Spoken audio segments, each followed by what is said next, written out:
Suntem ceea ce facem în mod repetat.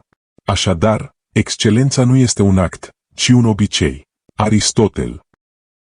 Majoritatea oamenilor cred că succesul depinde de un moment strălucit, de o oportunitate unică sau de un talent născut care se aprinde ca o scânteie la momentul potrivit. Însă realitatea, mai dură și mai eliberatoare în același timp, este că tot ce este măreț se naște din ceva mic, tot ce este extraordinar se construiește pe ceea ce este obișnuit, iar fiecare poveste de succes este alcătuită dintr-un lanț neîntrerupt de perseverență. Ceea ce este fascinant este că majoritatea oamenilor nu văd niciodată acest lucru pentru că sunt prea ocupați să caute scurtături sau să aștepte șansa norocoasă care nu vine niciodată. Imaginează-ți un sculptor în fața unui bloc de marmură. Observatorul nerăbdător crede că statuia apare în clipa în care ultima bucată de piatră se rupe. Dar adevăratul artist știe că frumusețea nu constă în acel moment final, ci în fiecare lovitură repetată, zi după zi, cu aceeași rutină. Lovitură după lovitură, aproape invizibilă, până când ceea ce părea imobil începe să cedeze. Același lucru este valabil și în viața ta. Perseverența este dalta invizibilă care îți modelează obiectivele, relațiile, corpul, mintea și chiar destinul. Consecvența este inconfortabilă, tăcută și rareori celebrată. Nimeni nu te aplaudă pentru că citești 20 de pagini pe zi, pentru că te trezești cu 10 minute mai devreme, pentru că economisești o sumă mică de bani în fiecare săptămână, pentru că scrii câteva rânduri în fiecare zi. Dar aceste acțiuni, atât de discrete, sunt semințe care germinează încet în pământ. Când cineva înflorește și surprinde lumea, alții îl numesc norocos sau înzestrat, fără să înțeleagă că ceea ce vede este rezultatul acumulat a sute de victorii mici, invizibile. Gândiți-vă la Usain Bolt, considerat cel mai rapid om de pe planetă. Toată lumea și-l amintește pentru sprinturile sub 10 secunde care l-au făcut celebru. Dar puțini își amintesc că în spatele acelor 10 secunde s-au aflat mii de ore de antrenament, repetări monotone, dimineți de vreme pe pistă și exerciții de forță aparent nesfârșite. Gloria de pe stadion este doar vârful icebergului. Fundația invizibilă este consecvența, iar fără ea nu există recorduri, medalii de aur sau legende. Același lucru este valabil și în afara sportului. Thomas Edison a avut nevoie de peste 1000 de încercării pentru a perfecționa becul electric. Unii ar putea considera asta 1000 de eșecuri, dar el a numit 1000 de pași către rezultatul corect. Acest mod de gândire vine doar din perseverență. Antrenarea minții să nu renunțe nici măcar atunci când progresul este minim sau invizibil. În cele din urmă, istoria își amintește de invenție, dar ceea ce a făcut-o posibil au fost orele întunecate ale repetiției tăcute. Obiceiurile simple au o putere ascunsă, deoarece nu necesită un talent extraordinar. Oricine poate merge pe jos 10 minute pe zi, poate bea mai multă apă, poate nota 3 idei în fiecare dimineață, poate economisi o monedă sau poate exersa o abilitate timp de 15 minute. Ceea ce le transformă în arme puternice este repetiția, disciplina de a le menține chiar și atunci când par inutile sau prea mici pentru a face o diferență. Aici eșuează mulți, subestimează lucrurile mici, renunță prea repede sau nu pot tolera lentoarea aparentă a rezultatelor. Un exemplu real și ușor de înțeles poate fi observat în citit. O persoană care decide să citească doar 10 pagini pe zi poate termina 36 de cărți într-un an. 10 pagini pot părea nimic, doar câteva minute dimineața sau seara. Dar repetă acest obicei timp de 5 ani și va fi citit 180 de cărți. Acest simplu angajament îi va plasa intelectual la un nivel diferit față de cei care așteaptă doar timp liber pentru a citi. Nu a fost talent, o lovitură de inspirație sau noroc. A fost consecvența aplicată unui simplu obicei. Același principiu se aplică și în lumea financiară. O persoană care economisește $5 pe zi poate acumula peste $1.800 pe an. În 10 ani, fără sacrificii majore, va fi acumulat peste $18.000, fără a lua în considerare dobânzile care ar putea fi generate dacă acești bani sunt investiți. Majoritatea oamenilor ignoră o sumă atât de mică, dar cei care înțeleg puterea obiceiurilor știu că repetiția este cea care transformă nesemnificativul într-o sumă impresionantă. Banii nu cresc datorită sumei inițiale, ci datorită obiceiului constant de a o pune deoparte. Consecvența este, de asemenea, secretul relațiilor. Un mic gest zilnic de afecțiune întărește o căsnicie mai mult decât un cadou scump o dată pe an. A asculta un copil câteva minute în fiecare zi lasă o impresie mai profundă decât o excursie ocazională pentru a recupera timpul pierdut. Legăturile umane nu se construiesc cu gesturi mărețe, ci cu obiceiuri simple repetate până când devin parte din identitatea cuiva. De ce obiceiurile simple învin talentul și motivația? Pentru că talentul fără consecvență ruginește, iar motivația este volatilă. Cu toții am simțit o motivație intensă după ce am ascultat un discurs sau am citit o carte inspirațională. Dar după câteva zile, acel foc se stinge. Consecvența, pe de altă parte, nu depinde de emoție. Este rece, este fermă, este ca un râu care nu se oprește niciodată din curgere. Poate fi lent, dar forța sa erodează munții. Obiceiurile simple nu necesită să te trezești în fiecare zi cu o energie extraordinară. Nu trebuie să aștepți inspirația pentru a bea un pahar cu apă, a face o scurtă plimbare sau a nota câteva rânduri în caiet. A te culca la aceeași oră în fiecare seară și a-ți îmbunătăți somnul nu necesită niciun talent special.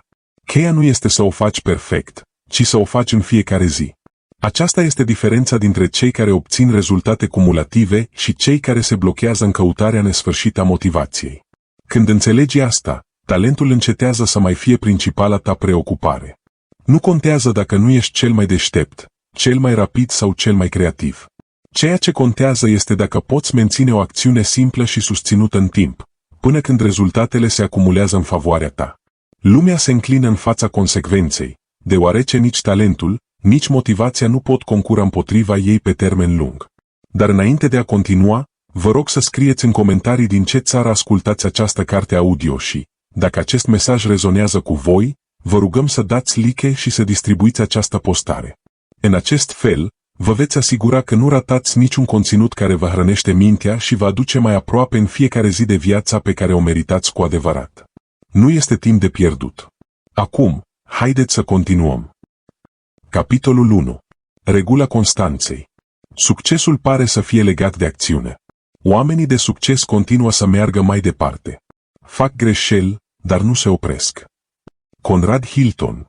Trăim într-o epocă care vinde ideea succesului instantaneu. Vedem asta pe rețelele de socializare, în titlurile de știri, în programele de televiziune. Un tânăr devine milionar cu o aplicație, un adolescent sportiv bate un record mondial, un cântăreț apare brusc și cucerește lumea cu o singură melodie. Aceste povești creează iluzia că succesul este o chestiune de noroc, talent născut sau un moment magic care schimbă viața pentru totdeauna. Dar în spatele fiecărui aparent succes brusc se află ani de muncă discretă, sacrificiu și perseverență. Mitul succesului instantaneu este exact asta. Un mit conceput pentru a-i distra pe cei care preferă să creadă în miracole decât să accepte prețul disciplinei. Adevărata realizare vine din acțiuni mici, repetate, adesea atât de simple încât par nesemnificative. Diferența dintre cei care își transformă viața și cei care rămân stagnanți nu constă în intensitatea a ceea ce fac într-o singură zi, ci în capacitatea lor de a o face în fiecare zi.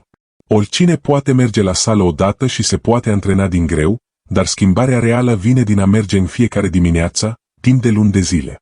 Oricine poate scrie 2 pagini într-un acces de inspirație, dar o carte este terminată de persoana care scrie chiar și atunci când nu are chef. Oricine poate economisi bani atunci când primește o plată neașteptată, dar bogăția se construiește punând deoparte un procent fix din salariu în fiecare lună. Un exemplu clar este muzica. Wolfgang Amadeus Mozart este considerat un geniu încă din copilărie, dar ceea ce puțini își amintesc este că tatăl său, Leopold Mozart, l-a antrenat riguros zilnic de la vârsta de 3 ani. Până când Mozart a scris primele sale compoziții cunoscute, el petrecuse deja mai mult de un deceniu exersând cu disciplină. Nu era magie, era perseverență.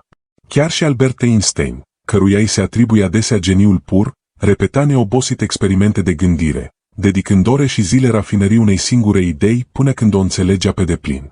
Ceea ce lumea admira ca geniu spontan era de fapt rezultatul anilor de repetiție metodică. Rădăcina succesului constă în înțelegerea faptului că fiecare acțiune lasă o amprentă. O picătură de apă nu sparge o piatră într-o zi, dar repetată de suficiente ori erodează chiar și cel mai dur material. Același lucru este valabil și pentru obiceiurile simple: cititul puțin, studierea unei abilități, antrenarea unui mușchi, meditația pentru câteva minute. De la sine, pot părea nesemnificative, dar acumulate construiesc o forță de neoprit. Acest principiu nu are excepții. Mari antreprenori, artiști, oameni de știință și lideri au o calitate comună dincolo de talentul lor: disciplina zilnică. Să luăm cazul lui Stephen King, unul dintre cei mai prolifici scriitori din lume. King a publicat peste 60 de romane și peste 200 de povestiri scurte. Secretul său nu este un talent supranatural pentru scris, ci un obicei constant. În fiecare zi scrie 2000 de cuvinte, indiferent dacă este inspirat sau nu. Această dedicare zilnică i-a permis să-și construiască o carieră care a durat decenii. Dacă un aspirant la scriitor imită această rutină, după un an ar avea peste 700.000 de cuvinte scrise, suficiente pentru mai multe cărți. Diferența nu constă în inspirație, ci în consecvență. Aceeași logică se aplică și în sport. Michael Jordan, considerat de mulți cel mai mare jucător de basket din toate timpurile, nu s-a definit ca fiind cel mai talentat, ci ca fiind cel mai muncitor. După antrenament, rămânea să arunce sute de lovituri suplimentare, perfecționându-și tehnica. Consecvența sa în aceste detalii l-a transformat într-o legendă. Tiger Woods a practicat mii de lovituri zilnic încă din copilărie. Serena Williams petrecea ore întregi perfecționând fiecare mișcare chiar și după ce câștiga campionate. Talentul deschide ușa, dar numai disciplina zilnică îți permite să treci prin ea. Mitul succesului instantaneu este periculos și pentru că creează frustrare în cei care îl cred. Dacă cineva crede că succesul depinde de noroc sau de talentul natural, va renunța la primul obstacol. Își va spune că nu s-a născut pentru asta, că alții au un dar special, iar ei nu. Dar când cineva înțelege că cheia constă în acțiuni repetate, perspectiva sa se schimbă complet. Se oprește din a fi obsedat de rezultatele imediate și se concentrează asupra procesului. Efortul încetează să mai fie o povară, deoarece devine parte a identității sale. Un exemplu puternic și ușor de înțeles este educația. Unii studenți par supradotați pentru că obțin note bune fără prea mult efort, dar, pe termen lung, nu sunt întotdeauna cei mai remarcabili. Adevăratul succes academic aparține celor care își dezvoltă obiceiul de a studia în fiecare zi, chiar dacă este vorba doar de o jumătate de oră. Această consecvență construiește o bază de cunoștințe care devine imbatabilă. Același lucru este valabil și în cazul limbilor străine. Cineva care studiază 10 minute pe zi, timp de 2 ani, va stăpâni o limbă mai bine decât cineva care studiază intensiv timp de o lună și apoi renunță. Consecvența transformă și corpurile și mințile în viața de zi cu zi. O persoană supraponderală s-ar putea descuraja dacă nu vede rezultate imediate după o săptămână de dietă sau exerciții fizice. Dar dacă merge pe jos 30 de minute pe zi timp de un an, va fi parcurs peste 1000 de kilometri. Această distanță este echivalentă cu mersul pe jos de la Lima la Bogota, pas cu pas, fără să-și dea seama. Această acumulare de pași mici zilnici generează schimbări de sănătate imposibil de realizat cu diete extreme, pe termen scurt. Același lucru este valabil și pentru minte. O persoană care dedică 15 minute pe zi meditației își poate transforma nivelul de calm, concentrare și control emoțional în câteva luni. 15 minute pot părea nesemnificative, dar după un an, va fi investit mai mult de 90 de ore antrenându-și mintea. Acest antrenament silențios le va oferi un avantaj imens față de cei care nu își fac niciodată timp să practice mindfulness. Adevăratele povești de succes urmează întotdeauna același model. J.K. Rowling a scris prima carte cu Harry Potter în cafenele, cu o fiică mică alături și sub presiune financiară. Ar fi putut renunța, dar a scris câte puțin în fiecare zi. Când a fost publicat în sfârșit, lumea a crezut că a fost un succes peste noapte. În realitate, fusese o luptă a perseverenței, a scrisului chiar și atunci când viața părea să o împingă împotriva ei. Același lucru este valabil și pentru Walt Disney, care înainte de a-și crea imperiul a fost respins de mai multe studiuri și și-a pierdut prima companie. Ceea ce l-a susținut nu a fost o lovitură de noroc, ci insistența de a continua să producă, de a îmbunătăți fiecare proiect, de a învăța din fiecare eșec. Modelul se repetă și în lumea științei. Marie Curie, o pionieră în studiul radioactivității, a petrecut ani de zile lucrând în condiții precare, analizând tone de pe blendă pentru a extrage doar câteva grame de material radioactiv. Perseverența ei într-un proces anevoios și lent i-a permis să descopere elemente care au schimbat istoria științei. Fără disciplină, această descoperire nu s-ar fi întâmplat niciodată. Aceste exemple ne arată că disciplina zilnică nu este un lux rezervat câtorva aleși, ci o alegere disponibilă tuturor. Fiecare persoană are puterea de a decide asupra unei acțiuni simple și de a o repeta. Nu este vorba despre a aștepta inspirația perfectă sau de a te compara cu cei care par să progreseze mai repede. Este vorba despre a te angaja să faci un pas zilnic, oricât de mic, oricât de nesemnificativ ar părea. Suma acestor pași este cea care creează calea. Mitul succesului instantaneu se năruie atunci când privim istoria marilor realizări umane. În spatele fiecărui geniu se află mii de ore de practică.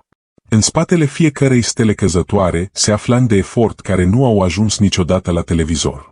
Ceea ce îi susține pe adevărați învingători nu este scânteia unei clipe, ci arderea lentă a perseverenței. Iar această ardere lentă este la îndemâna tuturor. Necesită pur și simplu aprinderea ei cu un simplu obicei și cultivarea ei în fiecare zi. Consecvența nu este o experiență atrăgătoare. Nimeni nu va face un videoclip viral cu cineva care repetă aceeași rutină iar și iar. Dar când acele rutine acumulate dau roade, întreaga lume este uimită. Îl numesc miracol, îl numesc destin, îl numesc noroc. Vei ști că nu a fost vorba de niciunul dintre aceste lucruri. A fost puterea tăcută a acțiunilor mici, repetate. A fost disciplina invizibilă, zilnică, care a creat vizibilul. Acesta este adevăratul secret al regulii consecvenței. Capitolul 2. Inamicul din interior. Mintea care caută confort. Cel mai mare dușman al progresului nu este ignoranța, ci iluzia că am făcut deja destul. Daniel Kahneman. În fiecare persoană există o forță invizibilă care acționează ca un gardian, o santinelă care ne protejează de ceea ce percepe ca pericol, disconfort sau efort inutil. Acel gardian nu este altul decât propria noastră minte, o minte care caută confortul ca și cum acesta ar fi singurul scop al vieții. Creierul nostru, modelat de milioane de ani de evoluție, nu a fost conceput pentru a ne face fericiți sau de succes în lumea modernă. A fost conceput pentru a ne menține în siguranță, pentru a conserva energia, pentru a evita riscurile care în trecut ar fi putut însemna moartea. Această programare primitivă încă guvernează multe dintre deciziile noastre zilnice, chiar dacă nu mai trăim în peșteri și nu mai fugim de prădătorii. Când ne confruntăm cu o nouă provocare, cum ar fi învățarea unei abilități, pornirea unei afaceri sau exercițiile fizice, creierul o interpretează ca pe o cheltuială energetică semnificativă. Și, întrucât prioritatea sa este conservarea energiei, caută imediat scuze pentru a ne opri. Apar gânduri precum fă mâine, nu e atât de important, nu ai chef sau chiar e mai bine să înceți când ai mai mult timp. Aceste expresii par rezonabile, dar sunt de fapt deghizări ale fricii și rezistenței. Nu provin dintr-o logică profundă, ci dintr-un instinct de supraviețuire care nu face distinție între a fugi de un tigru și a te așeza să scrii o carte. Autosabotajul este cel mai sofisticat mecanism al acestei minți în căutare de confort.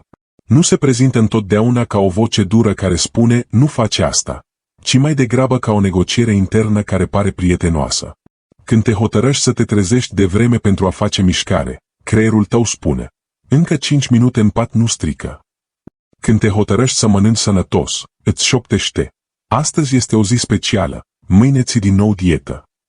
Când plănuiești să studiezi, apare tentația de a verifica rețelele de socializare doar pentru câteva secunde. Problema nu este o singură decizie, ci acumularea a mii de mici concesii care ajung să creeze un obicei de a te preda confortului. Amânarea este cea mai cunoscută față a acestui dușman intern. Amânarea sarcinilor nu este pur și simplu lene, este un mecanism de apărare. Când ceva necesită efort, creierul simte disconfort și ne împinge să căutăm activități mai satisfăcătoare pe termen scurt. Verificarea e-mail-urilor, curățarea biroului, vizionarea unui videoclip, răspunsul la mesaje. Toate acestea sunt distrageri care ne fac să ne simțim ocupați fără a ne confrunta cu sarcina reală. Lucrul curios este că, cu cât acțiunea pe care trebuie să o îndeplinim este mai importantă, cu atât rezistența este mai puternică. De aceea, cele mai valoroase obiective sunt adesea cele pe care le amânăm cel mai mult. Un exemplu clar în acest sens apare la scriitori. Mulți mărturisesc că organizarea bibliotecii, curățenia casei sau chiar spălatul vaselor devin activități irezistibile exact atunci când trebuie să se așeze să scrie. Nu este vorba despre faptul că aceste sarcini sunt urgente, ci despre faptul că creierul caută să scape de disconfortul de a se confrunta cu pagina albă. Fizicianul Richard Feynman, laureat al premiului Nobel, a recunoscut că multe dintre distragerile sale apăreau atunci când trebuia să se concentreze asupra unor probleme complexe. Mintea prefera să se refugieze în activități secundare decât să suporte tensiunea unei adevărate munci intelectuale. Recunoașterea rezistenței interne este primul pas către depășirea ei. Nu putem lupta împotriva unui inamic pe care nu-l putem vedea. Când înțelegi că vocea care te îndeamnă să amâni nu ești tu, ci mai degrabă o programare ancestrală care încearcă să te protejeze, încetezi să te mai identifici cu ea. Încetezi să crezi că lipsa ta de motivație semnifică incapacitate și înțelegi că este pur și simplu creierul tău care încearcă să conserve energie. Această înțelegere îți schimbă perspectiva. Nu mai este vorba despre a aștepta să te simți motivat, ci despre a acționa în ciuda lipsei de motivație. Un exemplu ilustrativ este povestea lui David Goggins, fost membru Navy SEAL și atlet de ultrarezistență. Goggins vorbește despre jocul minții care are loc de fiecare dată când corpul simte durere. Mintea începe să găsească scuze, ai făcut destul, te vei accidenta, nu trebuie să continui. Dar, în realitate, potrivit lui Goggins, atunci când crezi că nu poți continua, abia ai atins 40% din capacitatea ta. Ceea ce îi oprește pe majoritatea oamenilor nu este limita fizică, ci limita mentală creată de acea parte a creierului care caută confort. Acest fenomen se observă și în educație. Un elev care începe să citească o carte dificilă se simte inconfortabil în primele minute. Creierul protestează pentru că nu înțelege totul imediat. Apar apoi gânduri precum această carte este prea complicată. Poate că nu sunt suficient de deștept sau ar fi bine să citesc ceva mai ușor. Dar dacă persoana persistă încă câteva minute, mintea se adaptează și începe să găsească tipare. Obstacolul inițial nu a fost incapacitatea, ci rezistența internă. Mintea care caută confort folosește și frica ca instrument. Ne convinge că este mai bine să nu încercăm ceva nou, pentru că am putea eșua. Ne amintește de greșelile din trecut, exagerează consecințele greșelilor și prezintă scenarii catastrofale care se întâmplă rar. Această exagerare este un mecanism evolutiv. Strămoșii noștri care și-au asumat prea multe riscuri aveau șanse mai mici de supraviețuire. Dar în viața modernă, unde a greș nu înseamnă a fi mâncat de viu, această programare devine un obstacol inutil. Exemplele sunt numeroase. Mulți oameni nu încep o afacere pentru că se tem să nu piardă bani, când, în realitate, pierderea ar fi mai mică decât costul neexercitării. Alții nu vorbesc în public de teama ridicolului, chiar dacă cel mai rău lucru care s-ar putea întâmpla ar fi un singur hohot de râs. Unii nu își mărturisesc sentimentele de teama respingerii, chiar dacă cel mai mult pe care l-ar prinde ar fi un nu. Creierul amplifică durerea potențială pentru că încearcă să ne țină în siguranță, dar această exagerare devine închisoarea care ne împiedică să mergem mai departe. Cel mai paradoxal lucru este că mintea, în încercarea de a ne proteja, ajunge să ne facă rău. Evitând efortul fizic, slăbește corpul. Evitând provocările intelectuale, stagnează mintea. Fugind de riscurile emoționale, ne sărăcește relațiile. Gardianul menit să ne salveze de pericolele externe devine un temnicer intern care ne limitează creșterea. Adevărata libertate nu constă în eliminarea acelei voci, ci în recunoașterea ei și în a decide să acționăm oricum. Un exemplu inspirator poate fi găsit în povestea lui Viktor Frankl, psihiatru și supraviețuitor al lagărelor de concentrare naziste. În condiții extreme, unde confortul era inexistent, Frankl a observat că cei care își găseau un scop erau capabili să reziste chiar și celei mai brutale dureri. Mintea căuta să se predea, dar voința de a găsi un sens îi ținea în viață.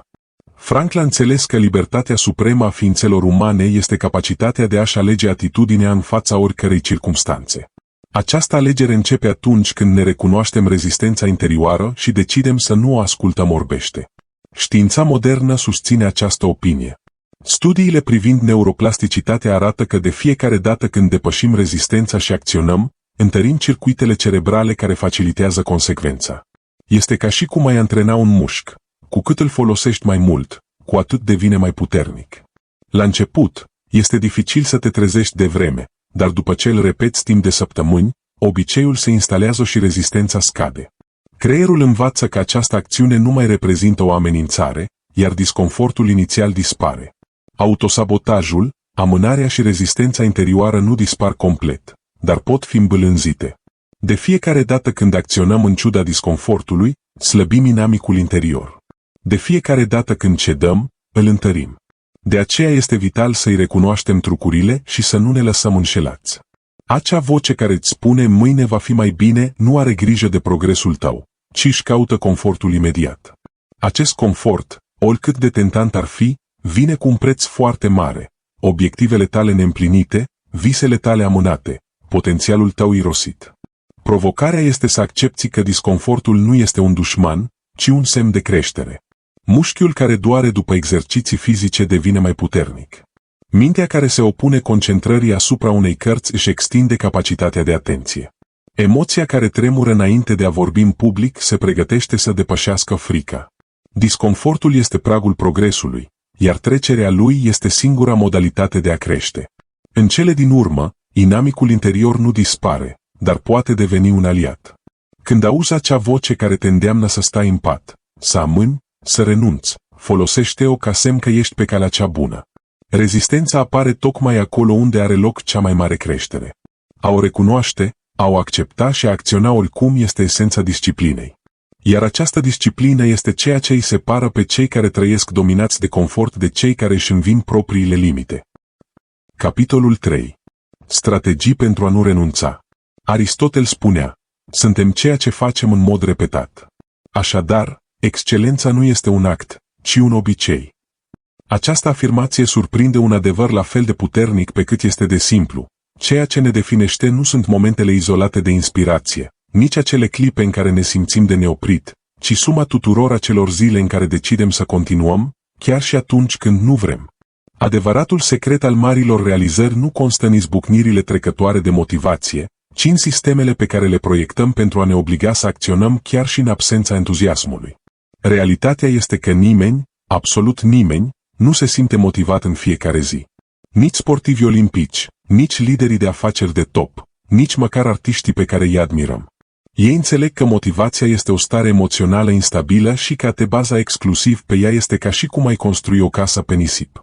Vântul oboselii, ploaia scuzelor sau soarele arzător al distragerilor o pot doborî în orice moment. De aceea, cheia este să avem un sistem care să ne împingă să ne ridicăm din nou atunci când motivația a dispărut.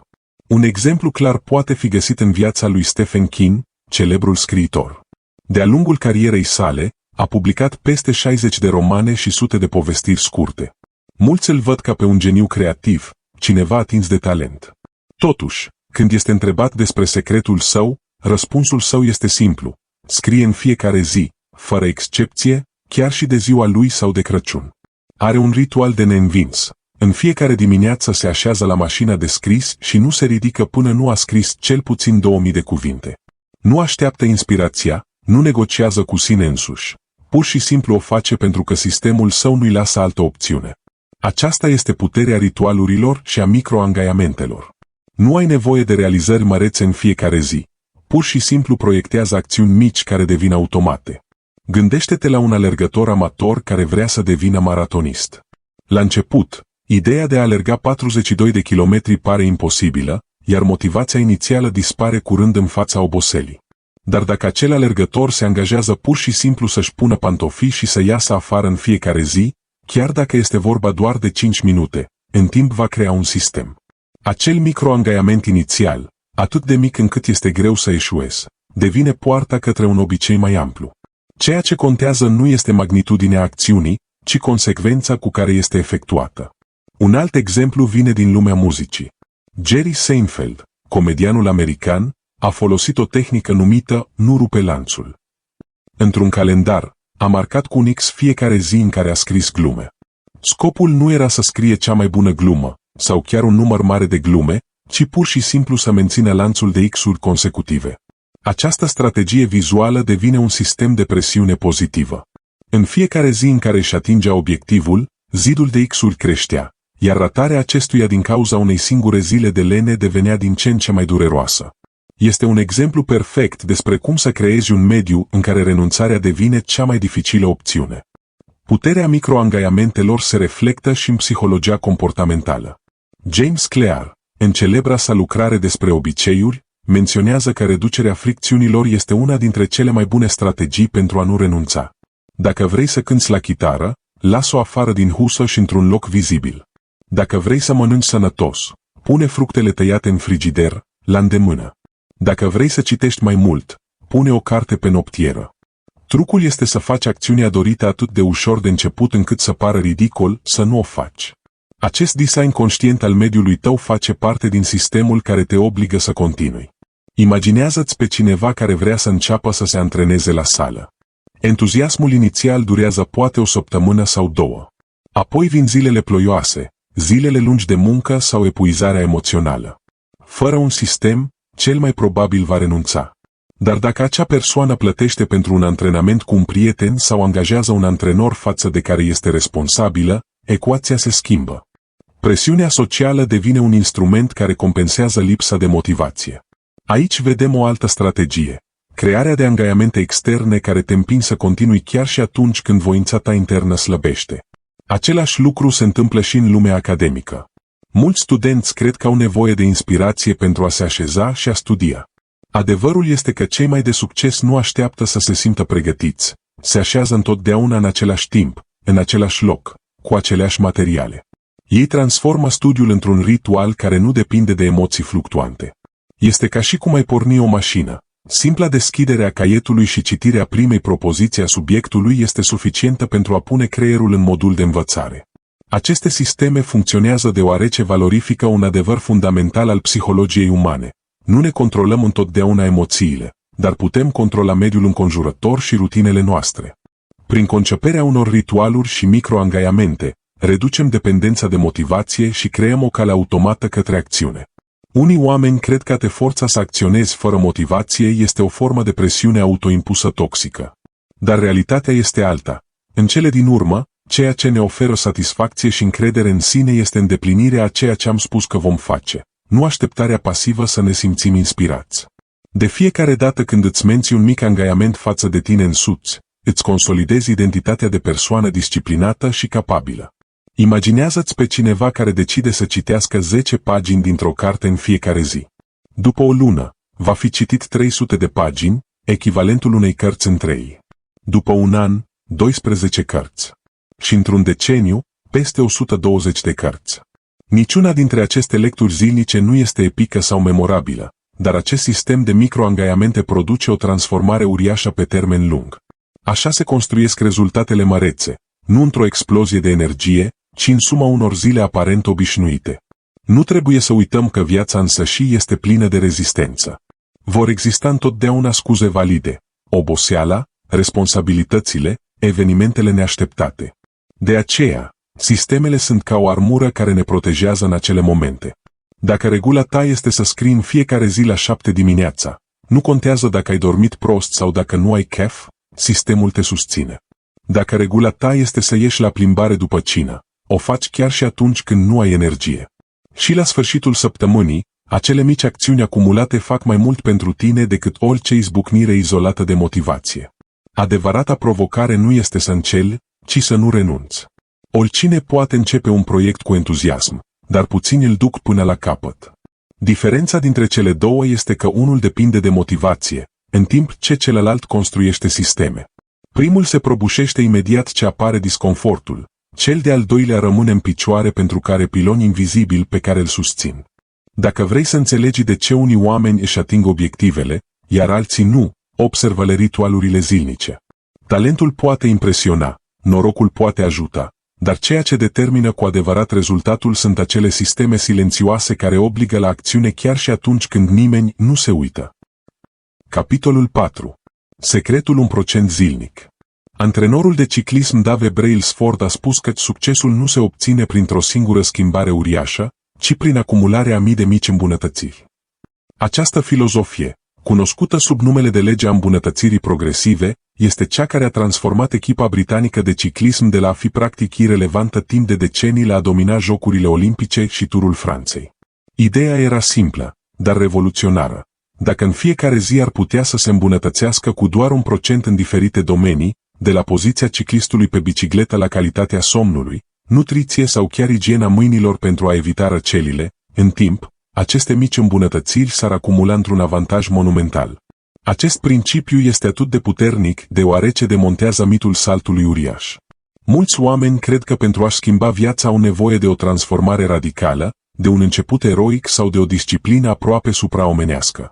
Adevărul este că marile schimbări nu vin din decizii spectaculoase, ci din mici ajustări repetate în fiecare zi. 1% pe zi poate părea nesemnificativ pe termen scurt, aproape invizibil, dar în timp devine un tsunami de rezultate. Să ne gândim la matematica din spatele acestui principiu. Dacă te îmbunătățești cu 1% în fiecare zi timp de un an, rezultatul nu este o îmbunătățire de 365%, ci de 37 de ori mai mare, datorită puterii dobânzi compuse aplicate comportamentului. Fiecare mic avans îl înmulțește pe cel precedent. În mod similar, dacă scădeți cu 1% în fiecare zi, după un an vă veți fi redus capacitatea aproape la zero. Acest efect cumulativ explică de ce două persoane care par similare astăzi pot fi în poziții complet opuse peste un deceniu. Să luăm exemplul cititului. Dacă cineva decide să citească doar 10 pagini pe zi, într-o săptămână va fi citit 70 de pagini. Într-o lună, în jur de 300. Într-un an, peste 3600 de pagini, ceea ce este echivalentul la 12 cărți complete. Niciuna dintre aceste lecturi zilnice nu se simte transformatoare, dar obiceiul acumulat construiește o bibliotecă internă de cunoștințe care poate schimba pentru totdeauna modul în care gândește. Între timp, o altă persoană care spune că nu are timp să citească și lasă zilele să treacă se va trezi în același loc, fără niciun progres, 10 ani mai târziu. Același lucru este valabil și pentru sănătate. A merge pe scări în loc de lift poate părea banal, dar atunci când este făcut zilnic, timp de luni de zile, arde sute de calorii și îmbunătățește semnificativ rezistența cardiovasculară. Reducerea cantității de zahăr din cafea cu o linguriță pe zi poate părea nesemnificativă, dar pe parcursul unui an, asta înseamnă cu kilograme mai puțin zahăr procesat de organism. Aceste mici schimbări nu fac titluri de presă, dar construiesc în liniște un viitor mai sănătos. Secretul constă în înțelegerea faptului că disciplina zilnică nu necesită realizări epice, ci mai degrabă micro-obiceiuri susținute. Un micro-obicei este atât de mic încât pare irelevant, dar acumularea sa îl face un factor decisiv. De exemplu, a scrie 3 propoziții într-un jurnal în fiecare seară nu te va transforma imediat într-un scriitor, dar în decursul anilor vei avea o înregistrare neprețuită a vieții tale și o minte mai clară datorită obiceiului de a reflecta. Practicarea a 5 minute de meditație în fiecare dimineață nu te va transforma într-un călugăr, dar în timp îți transformă nivelul de calm și capacitatea de concentrare. Un exemplu inspirator este cel al unui tânăr care a decis să înceapă să-și îmbunătățească condiția fizică cu un angajament minim, să meargă la sală 5 minute pe zi. La început, părea ridicol. Intra, ridica câteva greutăți și pleca. Dar important nu era timpul, ci sistemul. Scopul era ca mersul la sală să fie la fel de automat ca și spălatul pe dinți. De-a lungul lunilor, acele 5 minute au devenit 20, apoi o oră, iar după un an, își transformase complet corpul și sănătatea. Toate acestea datorită unui 1% zilnic. Un alt exemplu poate fi observat în lumea învățării limbilor străine. Mulți cred că au nevoie de ore întregi de studiu intens pentru a stăpâni o limbă străină. Însă cei care ating cu adevărat fluența sunt adesea cei care se angajează să învețe 5 sau 10 cuvinte noi în fiecare zi. Pare o cantitate mică, aproape irelevantă, dar după un an știu deja 3000 de cuvinte, suficiente pentru a comunica fluent în majoritatea conversațiilor. Cheia către acel 1% constă în reducerea rezistenței de la început. Când un obiectiv este prea mare, mintea noastră devine copăleșită și căutăm scuze pentru a-l amâna. În schimb, când acțiunea este atât de mică încât pare ridicolă, rezistența dispare. Cine nu are 5 minute? Cine nu poate citi o pagină? Cine nu poate face un pas mic? Acesta este trucul psihologic. Să faci începutul atât de ușor încât să nu existe niciun motiv să nu o faci. Dar nu este vorba doar despre a începe, este vorba despre a menține cursul. Imaginați-vă un avion care decolează din Los Angeles spre New York. Dacă traiectoria sa deviază cu doar câteva grade la început, va ajunge într-un oraș complet diferit. Așa funcționează 1%. Fiecare mică ajustare zilnică schimbă radical destinația finală. Persoana care decide să mănânce un măr în loc de o prăjitură, care dedică 10 minute învățării în loc să le piardă pe rețelele de socializare, care se culcă cu o jumătate de oră mai devreme pentru a avea un somn mai bun, își schimbă în liniște cursul vieții. Marea provocare a celor 1% este că beneficiile lor nu sunt imediate. Trăim într-o societate care glorifică instantul, rapidul, spectaculosul.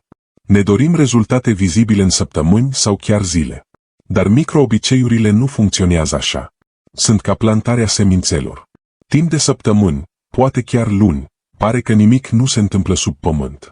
Dar, încetul cu încetul, invizibilul devine vizibil și, într-o zi, fără să ne dăm seama, ne trezim înconjurați de roadele muncii noastre.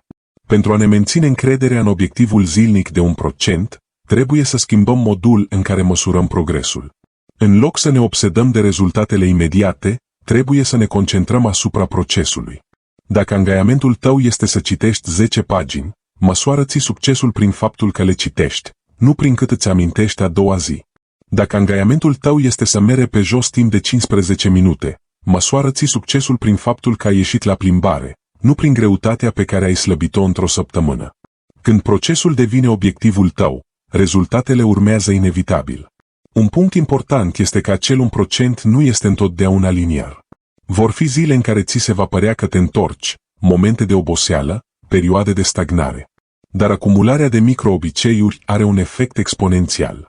La fel ca bambusul japonez, care ani de zile pare să nu crească deloc și apoi se ridică brusc cu câțiva metri în doar câteva săptămâni, așa funcționează micile îmbunătățiri. Funcționează în tăcere până când, într-o zi, explodează în rezultate vizibile. Dacă analizăm viețile celor mai de succes oameni, descoperim că toți, fără excepție, au aplicat regula 1% zilnic. Muzicianul care exersează game în fiecare zi, atletul care se antrenează chiar și puțin în cea mai proastă zi a sa, omul de știință care dedică o oră cercetării sale chiar dacă nimeni nu recunoaște acest lucru. Niciunul dintre ei nu a devenit mare peste noapte. Toți și-au construit rezultatele pe acumularea a mii de acțiuni mici. Chiar și acel 1% zilnic are un efect asupra identității noastre. De fiecare dată când practicăm un micro-obicei, ne consolidăm imaginea de sine. Nu este vorba doar despre ceea ce realizăm, ci despre cine devenim. O persoană care aleargă 5 minute pe zi începe să se vadă ca fiind activă. O persoană care scrie în fiecare dimineață începe să se vadă ca scriitoare. Identitatea se construiește cu mici voturi pe care le acordăm în fiecare zi persoanei care vrem să fim. De aceea, adevărata putere a celor 1% nu constă doar în rezultatele tangibile, ci și în transformarea tăcută a caracterului nostru. Atunci când învățăm să prețuim micile victorii zilnice, încetăm să ne obsedăm de marile realizări și începem să ne bucurăm de proces. Și, paradoxal, atunci apar marile realizări. Capitolul 5. Proiectează-ți mediul pentru succes. Psihologul Kurt Lewin spunea că comportamentul este o funcție a persoanei și a mediului său. Multă vreme am crezut că voința este arma supremă pentru atingerea obiectivelor, dar realitatea este mult mai simplă și, în același timp, mai profundă. Nu atât cantitatea de disciplină pe care o avem, cât tipul de mediu în care trăim ne determină rezultatele. Majoritatea deciziilor noastre zilnice nu sunt luate conștient, ci ca un răspuns automat la stimulii care ne înconjoară. Prin urmare, proiectarea mediului nostru înseamnă proiectarea viitorului nostru. Imaginați-vă pe cineva care vrea să mănânce mai sănătos. Dacă bucătăria sa este plină de fursecuri, suc și gustări prăjite la îndemână, inevitabil va ceda tentației. Nu pentru că îi lipsește voința, ci pentru că se luptă cu un dușman invizibil care pândește în fiecare colț al casei sale. Pe de altă parte, dacă frigiderul său este plin cu fructe, legume și alimente proaspete, va fi mult mai probabil să facă alegerile corecte. Mediul înconjurător acționează ca un declanșator silențios, înclinând balanța fără ca noi să ne dăm seama. Același lucru este valabil și pentru productivitate. O persoană care lucrează cu telefonul pe birou, cu notificările activate constant și rețelele sociale la doar un click distanță, este constant înconjurată de distrageri. Chiar și cu cele mai bune intenții de concentrare, atenția îi va fi furată de nenumărate ori. În schimb, cuiva care își lasă telefonul într-o altă cameră, dezactivează notificările și își organizează biroul doar cu lucrurile esențiale, îi va fi mult mai ușor să intre într-o stare de concentrare profundă. Aici, nu voința a câștigat, ci designul inteligent al mediului. Mari notători știu asta.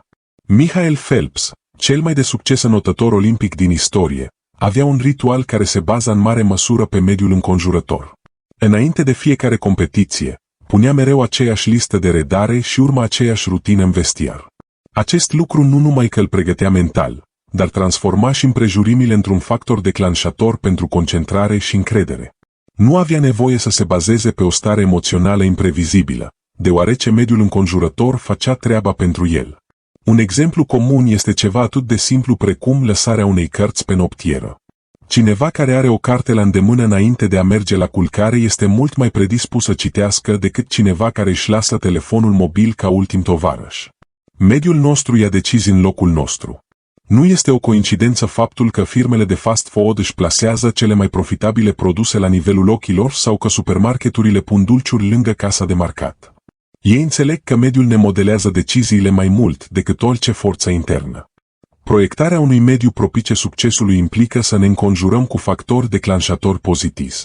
Aceștia sunt indicii vizuale sau contextuale care ne amintesc de ceea ce vrem să realizăm și ne motivează să acționăm. Dacă vrei să faci mai multă mișcare, pune-ți pantofii sport lângă pat. Dacă vrei să bei mai multă apă, pune o sticlă pe birou. Dacă vrei să scrii, deschide caietul și lasă un pix pe el înainte de a merge la culcare. Aceste mici mementouri elimină rezistența inițială și fac ca acțiunea dorită să pară mai naturală. Neuroștiința a demonstrat că o mare parte din comportamentul nostru se bazează pe asociații. Vederea unui obiect sau prezența într-un anumit loc declanșează automat un răspuns în creier. De aceea, mulți oameni se pot concentra doar în bibliotecă și nu acasă, pentru că mintea lor a asociat acel mediu cu munca intelectuală. Înțelegerea acestui lucru ne oferă un instrument puternic. Ne putem antrena creierul creând asociații pozitive cu anumite spații sau momente. De exemplu, să decidem că biroul nostru este doar pentru lucru, patul este doar pentru dormit, iar canapeaua este doar pentru relaxare. Această claritate mentală previne confuzia și întărește disciplina. Însă proiectarea mediului înconjurător nu înseamnă doar adăugarea aspectelor pozitive, ci și eliminarea aspectelor negative. Cea mai periculoasă tentație este cea care este mereu prezentă și la vedere. Un telefon pe masă este o amintire constantă a mesajelor, rețelelor sociale și a distragerilor. Un televizor care rulează în fundal îți fură atenția, chiar dacă nu te uiți la el. Un scaun incomod te invită să-ți abandonezi sarcina. De aceea, o parte din muncă este să faci invizibil ceea ce vrei să eviți. Dacă nu vrei să mănânci mâncare nesănătoasă, nu o cumpără. Dacă nu vrei să pierzi timpul pe rețelele sociale, șterge aplicațiile de pe telefon. Dacă nu vrei să fii distras, organizează-ți spațiul de lucru astfel încât să rămână doar uneltele necesare. Un exemplu frapant este cel al unui student absolvent care a decis să scrie teza pe un computer fără conexiune la internet. A cumpărat un laptop vechi și folosit, a șters programele inutile și a păstrat doar un procesor de text. Această decizie simplă a eliminat ore întregi de amânare. Nu a mai avut nevoie de nicio disciplină suplimentară, deoarece mediul său a eliminat tentația de la rădăcină. Aceeași logică se aplică și obiceiurilor financiare. Cineva care dorește să economisească poate automatiza transferul unei părți din salariul său într-un cont separat imediat ce primește plata. În loc să lupte împotriva tentației de a cheltui, își reproiectează mediul financiar astfel încât economisirea să se realizeze fără a se baza pe deciziile zilnice. Investitorii de succes fac același lucru, elimină tentația de a lua decizii impulsive și stabilesc sisteme automatizate. În sfera socială, mediul nostru include și oamenii cu care ne înconjurăm. S-a demonstrat că tindem să imităm obiceiurile celor din jurul nostru. Dacă prietenii tăi fumează, ești mai predispus să fumezi. Dacă fac mișcare, ești mai predispus să faci tu la fel. Dacă ei apreciază cititul, vei ajunge să citești mai mult. Proiectarea unui mediu pentru succes nu înseamnă doar reorganizarea spațiului tău fizic, ci și alegerea conștientă a cercurilor tale sociale. Nu este vorba despre abandonarea relațiilor valoroase, ci despre a te expune mai mult celor care te inspiră și mai puțin celor care te împiedică. Scriitorul și antreprenorul Jim Rohn a rezumat succint acest lucru. Ești media celor 5 persoane cu care petreci cel mai mult timp. Și nu este doar o metaforă. Identitatea și obiceiurile noastre sunt contagioase în tăcere. Dacă vrei să-ți construiești disciplină, înconjoară-te de oameni disciplinați. Dacă vrei să crești, caută conversații cu cei care gândesc mai măreți decât tine. Mediul tău uman este un catalizator la fel de puternic pentru schimbare ca și mediul tău fizic.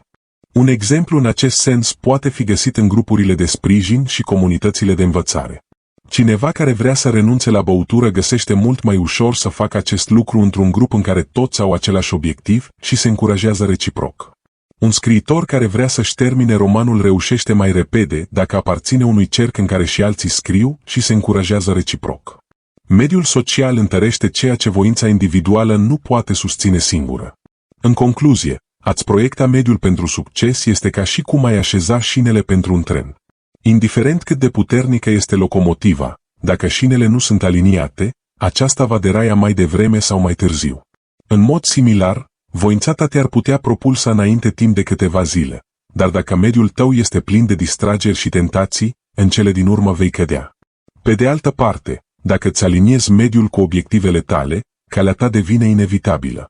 Nu trebuie să fii un erou al disciplinei, trebuie doar să creezi condițiile care fac ca succesul să pară natural.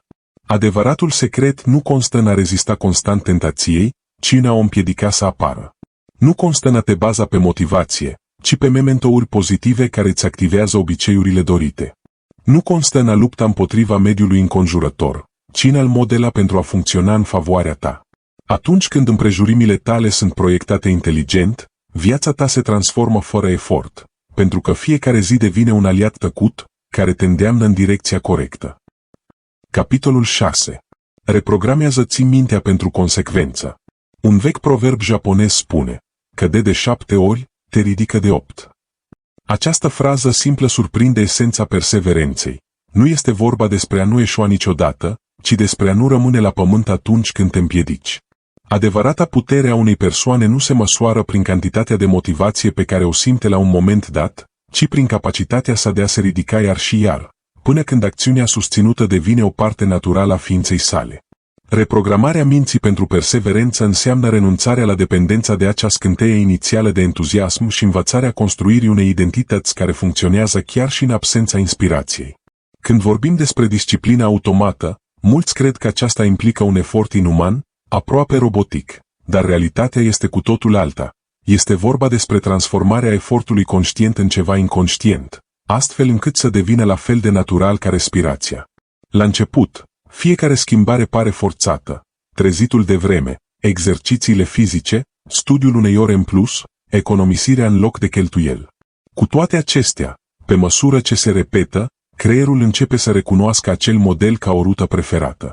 Efortul inițial modelează conexiunile neuronale până când acțiunea devine o cale mai ușoară de urmat decât inacțiunea. Acest lucru se întâmplă deoarece mintea umană este plastică.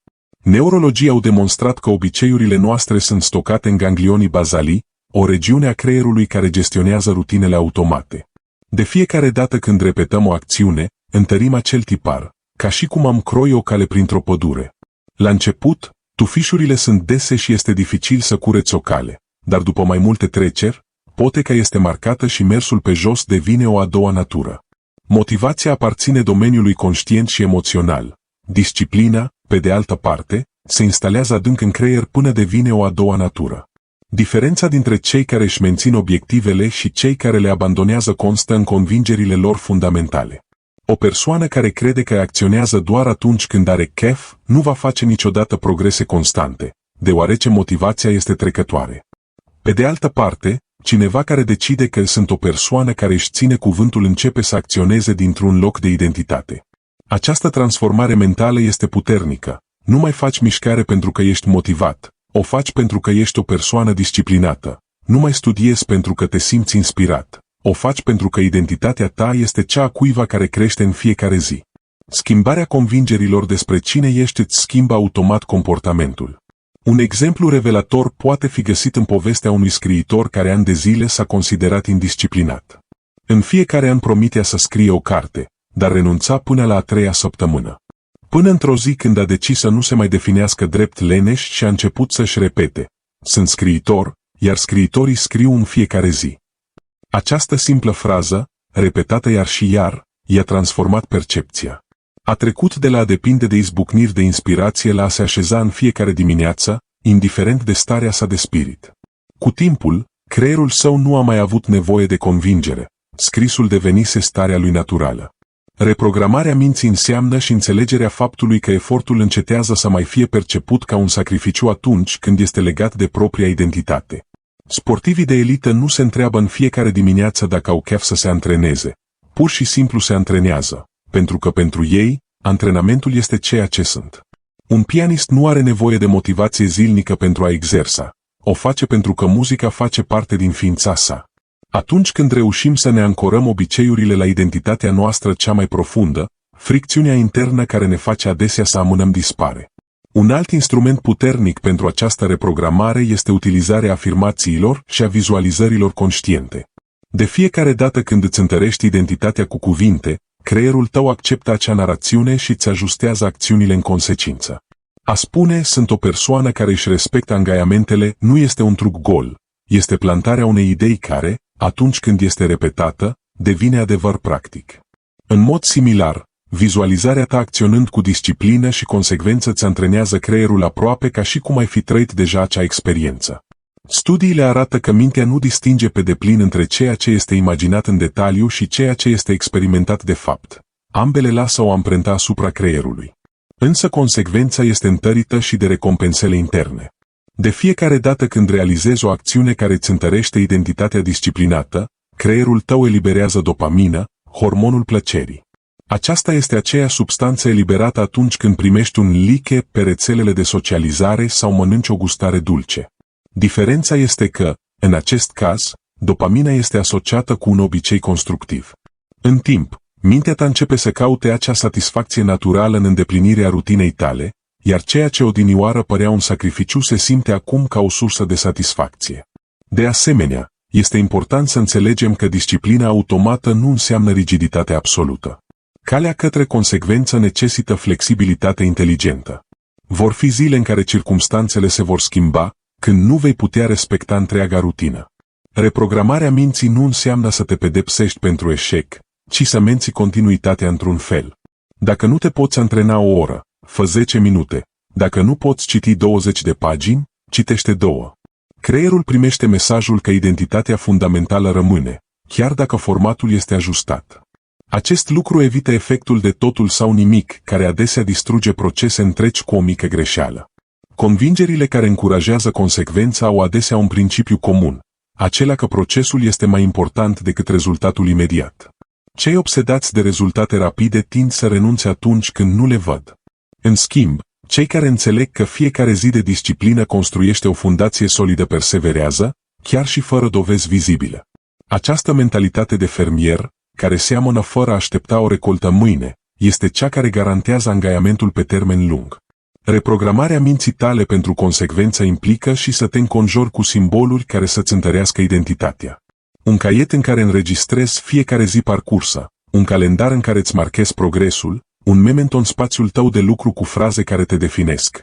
Toate acestea acționează ca o oglindă a identității pe care dorești să o consolidezi. Fiecare element extern servește ca un semnal intern care îți amintește creierului că nu mai depinzi de motivații trecătoare, ci acționezi din adevăratul tău sine. În cele din urmă, adevărata transformare are loc atunci când efortul încetează să mai fie perceput ca o obligație și devine o expresie naturală a caracterului tău. Atingerea acestui punct necesită răbdare și practică, dar odată atinsă, disciplina este non-negociabilă, devine o parte inseparabilă a ceea ce ești.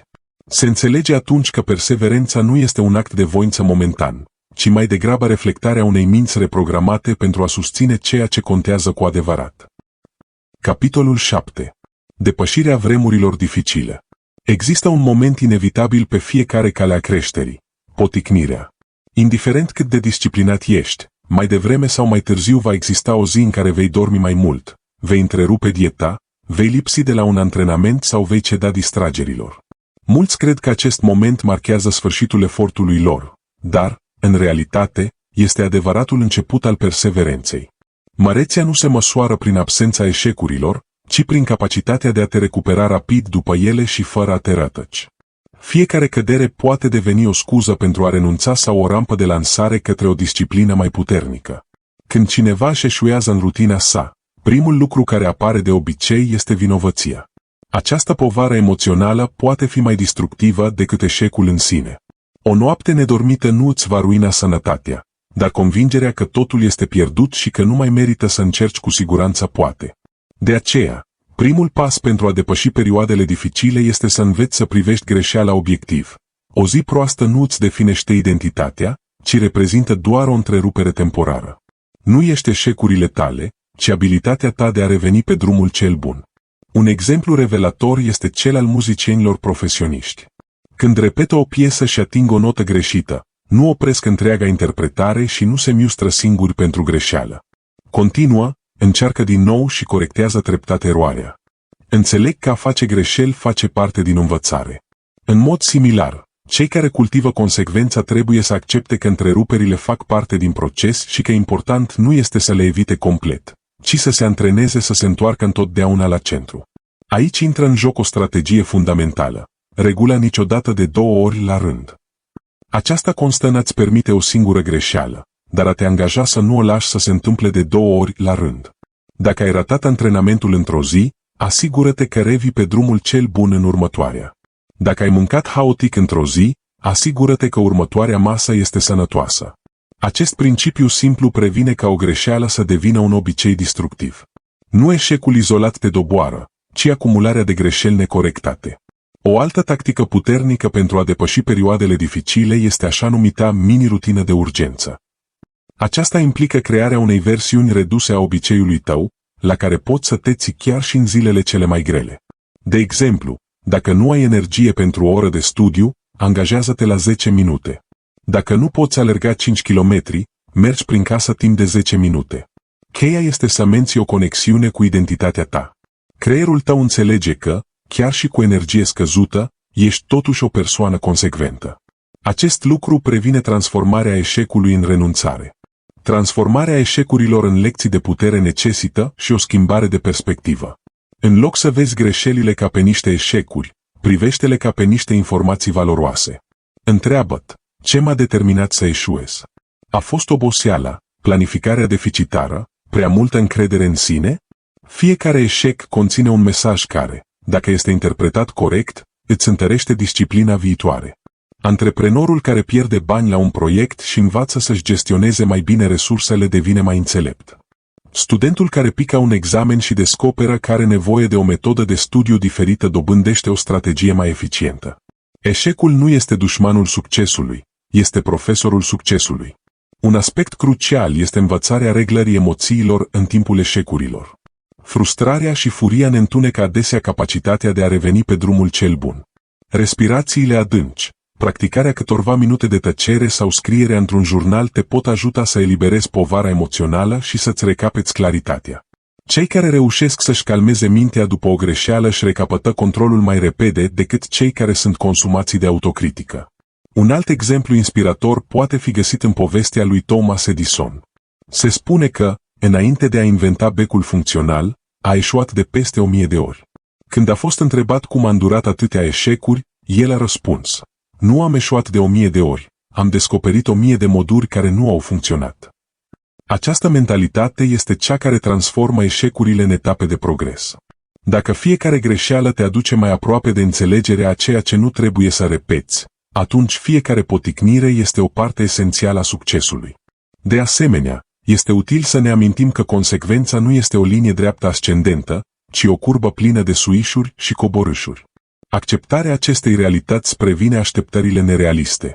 Vor fi săptămâni luminoase și vor fi zile gri, dar ceea ce contează este direcția generală.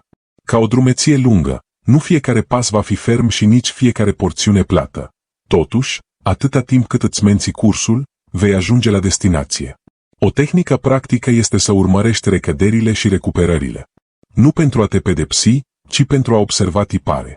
S-ar putea să descoperi că greșești mereu în cele mai stresante zile de la serviciu sau după nopți în care ai dormit prost. Aceste informații îți permit să concepi strategii preventive. Dormi mai bine, planifică pauzele, organizează-ți sarcinile mai inteligent. Identificarea cauzelor principale ale recăderilor îți oferă putere asupra lor. Reziliența, înțeleasă ca abilitatea de a te recupera, este întărită de fiecare dată când revii pe drumul cel bun după un eșec. Cineva care nu a căzut niciodată nu știe cât de puternic este. Pe de altă parte, cineva care se împiedică și se ridică învață să aibă încredere în propria rezistență. De aceea, de fiecare dată când îți reiei disciplina după un eșec, nu numai că menții obiceiul, dar îți întărești și caracterul. În cele din urmă, a depăși perioadele dificile înseamnă a accepta că perfecțiunea nu există, dar perseverența există. Consecvența nu cere puritate absolută, ci mai degrabă un angajament de a reveni. Cineva care se ridică de 100 de ori după ce a căzut este mai valoros decât cineva care nu își asumă niciodată riscuri de teama de a greși. Fiecare cădere este o oportunitate de a-ți demonstra că disciplina ta nu depinde de un program perfect, ci de o decizie profundă de a continua să mergi înainte, indiferent de situație. Capitolul 8. Obiceiuri cheie pentru succesul holistic. Se spune că succesul nu se construiește pe etape mărețe, ci în intimitatea vieții de zi cu zi, în acele gesturi repetate care par mici, dar care, acumulate cu disciplină, ajung să modeleze o viață întreagă. Dacă observăm oameni care au obținut rezultate remarcabile în diferite domenii, vom observa un tipar comun. Toți au dezvoltat un set de obiceiuri cheie care acționează ca piloni invizibili ai succesului lor.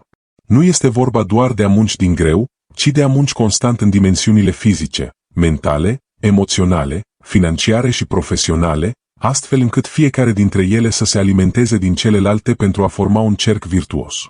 Obiceiurile fizice sunt adesea cele mai evidente, deoarece corpul este vehiculul care susține orice altceva. O persoană cu energie și vitalitate este mai predispusă să persevereze în orice obiectiv. Somnul suficient, o dietă echilibrată și menținerea unui program de exerciții fizice nu sunt luxuri moderne, ci mai degrabă fundamentale pentru performanța umană. Omul de afaceri care doarme 4 ore pe zi crezând că acest lucru îl va face mai productiv va, mai devreme sau mai târziu, să se prăbușească din cauza epuizării. Pe de altă parte, cel care își prioritizează odihna își asigură claritate mentală și rezistență fizică pentru a lua decizii la nivel înalt. Un exemplu clar poate fi găsit în viața sportivilor profesioniști, care înțeleg că trupurile lor sunt cea mai valoroasă resursă a lor. Dar nu doar ei. Scriitorii, oamenii de știință și liderii de afaceri acordă prioritate mișcării și sănătății. Charles Darwin, de exemplu, obișnuia să meargă la plimbare în fiecare zi, la aceeași oră. Acest obicei fizic nu numai că l-a menținut sănătos, dar l-a ajutat și să-și organizeze gândurile și să-și clarifice gândirea. Consecvența în îngrijirea propriului corp nu este un lux, ci o cerință pentru susținerea muncii intelectuale și emoționale pe termen lung.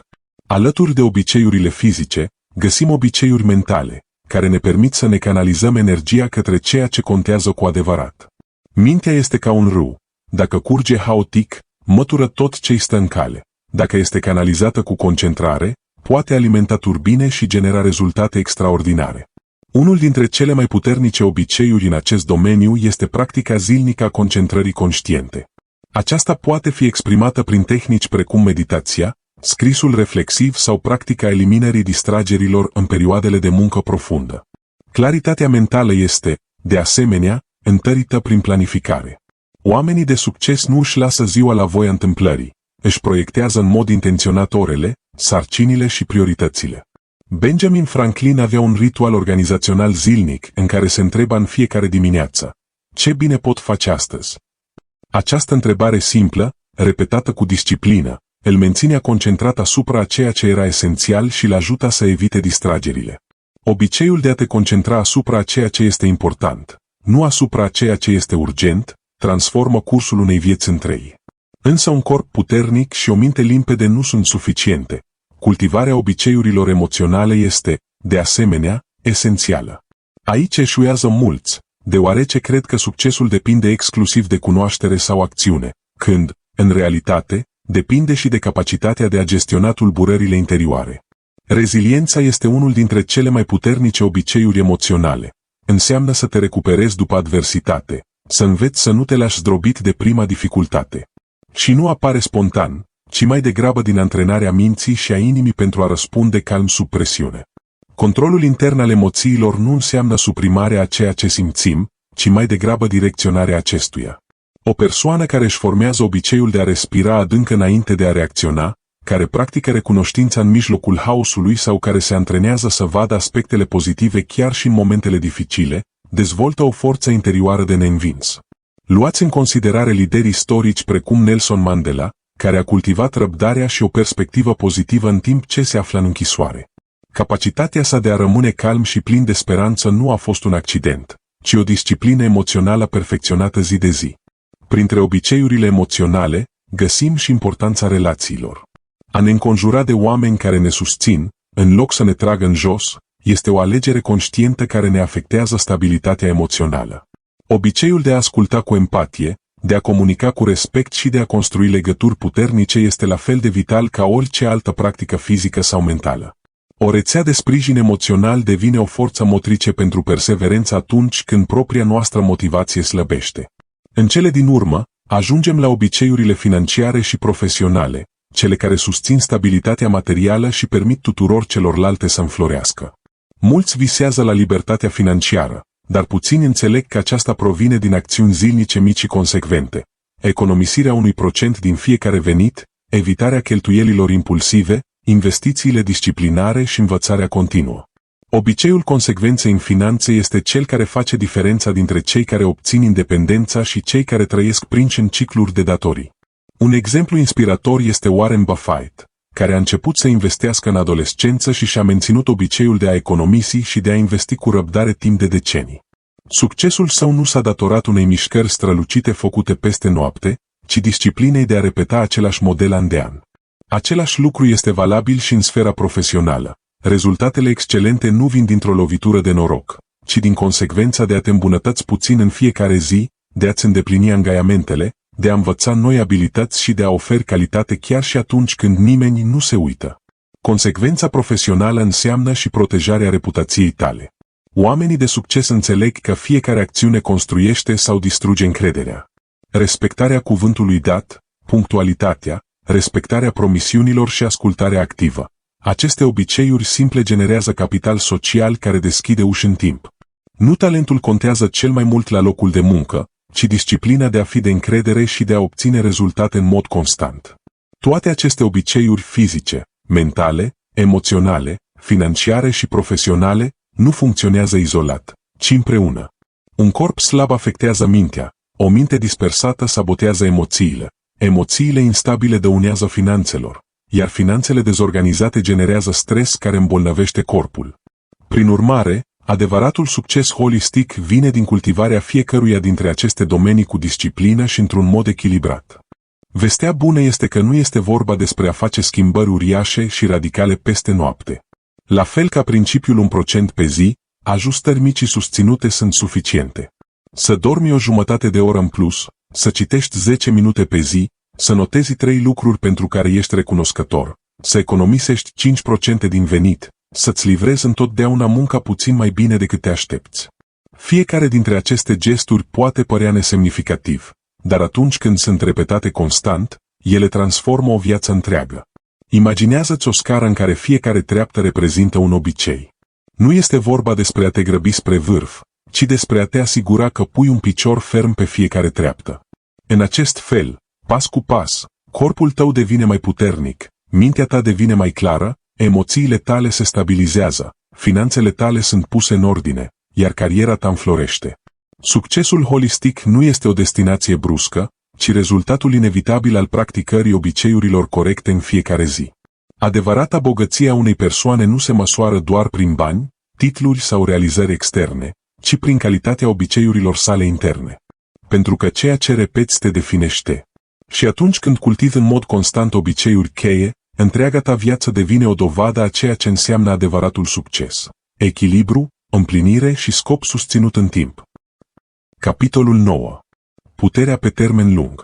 Majoritatea oamenilor își abandonează obiectivele nu pentru că le lipsește talentul sau pentru că le sunt refuzate oportunitățile, ci pentru că le lipsește răbdarea de a aștepta recompensele pe termen lung. Trăim într-o cultură obsedată de satisfacția instantană. Dieta de 7 zile, cursul intensiv care promite stăpânirea unei limbi străine într-o lună, afacerea care se presupune că va genera profituri în câteva săptămâni. Cu toate acestea, realitatea este că tot ceea ce este cu adevărat valoros necesită timp, grijă și consecvență. Copacul care oferă umbră generațiilor a început ca o sămânță minusculă care a avut nevoie de ani de creștere tăcută. Același lucru este valabil și pentru viețile noastre. Rezultatele mărețe sunt invizibile la început, dar inevitabile atunci când disciplina este menținută suficient de mult timp. Motivul pentru care atât de mulți renunță este că confundă lipsa rezultatelor imediate cu lipsa progresului. Un student care învață o limbă nouă ar putea petrece luni întregi fără să se simtă fluent, până când într-o zi descoperă că înțelege conversații între ei. Un antreprenor care începe un proiect s-ar putea să nu vadă venituri în primii ani, dar fiecare contact, Fiecare greșeală și fiecare îmbunătățire acumulată construiește fundația succesului său viitor. Problema nu este lipsa progresului, ci incapacitatea de a-l vedea pe termen scurt. Disciplina necesită credință. Credința că ceea ce faci astăzi, chiar dacă nu dă roade mâine, construiește în tăcere un viitor solid. Aici intervine puterea dobânzi compuse. La fel ca în cazul banilor dintr-un cont de investiții, acțiunile mici repetate generează rezultate exponențiale în timp. Cititul a 10 pagini pe zi poate părea puțin, dar într-un an se adună până la peste 3600 de pagini, echivalentul la o duzină de cărți. Economisirea unui procent din venitul de vâsă. Poate părea lentă la început, dar după un deceniu, aceasta creează un fond care vă oferă libertate și liniște sufletească. Exercițiile fizice timp de 20 de minute pe zi s-ar putea să nu arate schimbări vizibile într-o săptămână, dar în timp vă transformă sănătatea, postura, nivelul de energie și chiar modul în care abordați provocările. Efectul de acumulare a veniturilor funcționează și în moduri negative. Omiterea programului de exerciții fizice, cheltuielile excesive în mod constant sau amânarea deciziilor importante pot părea nesemnificative într-o singură zi, dar repetate de-a lungul anilor, acestea îți distrug sănătatea, finanțele și oportunitățile. Consecvența funcționează ca dobândă acumulată. Multiplică ceea ce faci bine și, de asemenea, ceea ce neglijezi. Înțelegerea acestui lucru este vitală pentru a alege în mod conștient ce obiceiuri vrei să cultivi, deoarece mai devreme sau mai târziu vei culege ceea ce repeți. Pentru a te susține pe termen lung, este esențial să înveți să vizualizezi. Nu este vorba despre a visa la fantezii nerealiste, ci despre a proiecta clar cum ar fi viața ta după 5, 10 sau 20 de ani de disciplină. Imaginează-ți pe cineva care începe astăzi investind 30 de minute pe zi în învățarea unei noi abilități. În 5 ani, ar avea peste 900 de ore de practică, suficiente pentru a ieși în evidență. În 10 ani, acea abilitate ar putea deveni principala sa profesie. În 20, ar fi un maestru recunoscut în domeniul său. Totul a început cu un mic obicei, repetat cu răbdare. Vizualizarea pe termen lung ajută, de asemenea, la menținerea motivației atunci când rezultatele imediate nu apar. Un alergător care se antrenează pentru un maraton nu se concentrează pe fiecare kilometru izolat, ci pe obiectivul de a trece linia de sosire. În mod similar, cineva care își vizualizează viața peste 10 ani poate tolera mai bine disconfortul prezentului, deoarece înțelege că fiecare efort este o cărămidă pusă într-o structură mult mai mare. Un exemplu istoric poate fi găsit în construcția catedralelor medievale. Arhitecții și artizanii care au pus primele pietre știau că nu vor vedea niciodată lucrarea finalizată în timpul vieții lor. Chiar și așa, au lucrat cu precizie și perseverență, deoarece au înțeles că munca lor avea sens în cadrul unui proiect care transcendea timpul lor. Această viziune pe termen lung le-a dat puterea de a susține efortul zi de zi. Același lucru este valabil și în viețile noastre. Atunci când orizontul tău nu se limitează la prezentul imediat, ci se extinde la decenii de perseverență, fiecare acțiune capătă o semnificație profundă.